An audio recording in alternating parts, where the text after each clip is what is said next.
महापुरुषों ने जगत मंगल के लिए उपदेश किए हैं।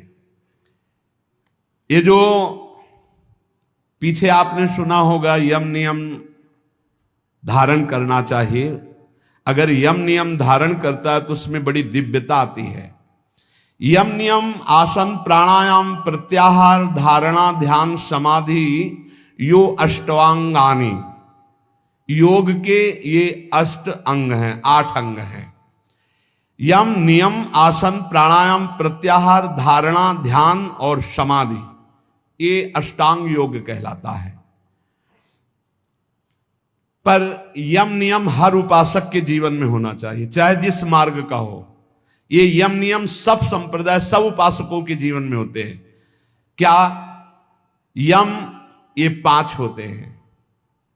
अहिंसा सत्य आस्तेय ब्रह्मचर्य अपरिग्रहा यमाह, ये यम। किसी की हिंसा न करना, सत्य आचरण, सत्य भाषण, सत्य विचार, किसी की चोरी न करना, सदैव ब्रह्मचर्य का पालन या गृहस्थ में उचित ब्रह्मचर्य का पालन, और अपरिग्रह, किसी से भी दान न लेना, ये यम है। अगर यम का पालन किया जाए, अपरिग्रह स्थैर्य जन्म कथंत संबोधा, अगर किसी से जिंदगी भर कोई दान ना ले, यम का और नियम का पालन करे, तो उसे कई जन्मों की स्मृति प्राप्त हो जाएगी। जैसे इसमें ब्रह्मचर्य, अपरिग्रह, आस्ते, चोरी ना करना, सत्य बोलना, किसी की हिंसा न करना, ये 5 यम हैं। इनमें अपरिग्रह, जो इन 4 यमों का पालन करते हुए 5वां अपरिग्रह, कभी किसी का दान न ले, आकाश वृत्ति से प्राप्त हुई भिक्षा या माधुकरी वृत्ति से प्राप्त हुई भिक्षा को कभी दान नहीं कहते। जो किसी से हाथ फैला के लिया जाता है उसे दान कहते हैं। आकाश वृत्ति से जो हमें भगवान बैठे बैठे दे दे, अजगर वृत्ति, ये माधुकरी वृत्ति, ये संतों के लिए रखी गई। और गृहस्थ में तो दान लेने का कोई सवाल ही नहीं, धर्म पूर्वक कमाओ और दूसरों की सेवा करना वो बात है। लेकिन तीर्थयाटन या कहीं भी जाकर कई बार मना किया है, आप गृहस्थ हो, अपनी मेहनत की कमाई का खाओ, भले आप चना चबेना से समय काटो, लेकिन किसी की हलवा पूड़ी दी हुई मत खाओ, क्योंकि आपके पुण्य बच जाएंगे। कितनी बड़ी बात है। यही यम का पालन कर रहे थे भीष्म पितामह जी। ब्रह्मचर्य, सत्यवादी और अहिंसा। अहिंसा का तात्पर्य बहुत सूक्ष्म होता है। जो धर्म विरुद्ध आचरण करने वालों को धर्म युक्त दंड देता है, वो हिंसा नहीं मानी जाती।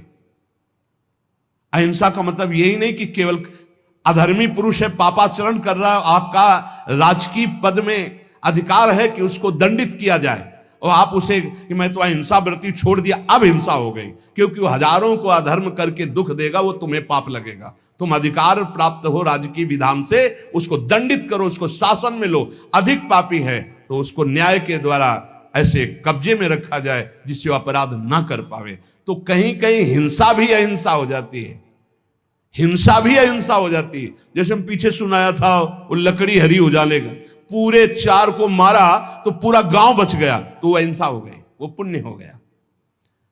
भीष्म पितामह जी को भगवान से कह रहे कि मुझे 100 जन्म की पूरी याद है, पीछे मैंने कोई ऐसा पाप नहीं किया जो ऐसा भोग रहा हूं। ऐसे ये जो पूर्व जन्मों की स्मृति है, ये यम धारण करने से प्राप्त हो जाती है। अहिंसा, सत्य, चोरी ना करना, ब्रह्मचर्य धारण करना, और किसी से परिग्रह न लेना, दान न लेना।